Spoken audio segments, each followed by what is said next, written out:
Bog Tamara, nakon pobjede protiv Tomljanovića, još jedna velika pobjeda protiv dosta zahtjevne tenisačice Kadantu. Tvoje mišljenje i prolazu naravno u četvrtfinale turnira u Bolu? Ja videla sem, da ne bo lahka tekma. Z njo sem že igrala enkrat pred približno 2-3 leti. Odigrali smo približno takšen meč kot danes. Dolg je bil, fizičen, tako da vedela sem približno, kaj me čaka in zelo sem vesela, kako sem na koncu izpeljala. Nekako i kod gubitka prvog seta dojam je bio cijelo vrijeme da imaš pod kontrolom igru, kao da si nekako stalno bila korak ispred nje, unatoč gubitku seta.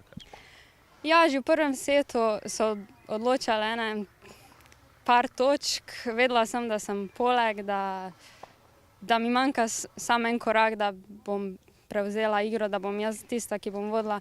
Mogla sem pa skozi biti jaz tista, ki, če ne je ona, potegnala poteza več. U četvrtfinalu slijedi Šmidlova, mišljenje o tom meču? Šmidlova nikoli še nisem videla, kak igra, ne poznam je. Tako da danes se bomo probali pripraviti na ta meč, pogledati, kaj se da pripraviti za jutri. Sretno i vidimo se nakon sljedeće pobjede. Hvala.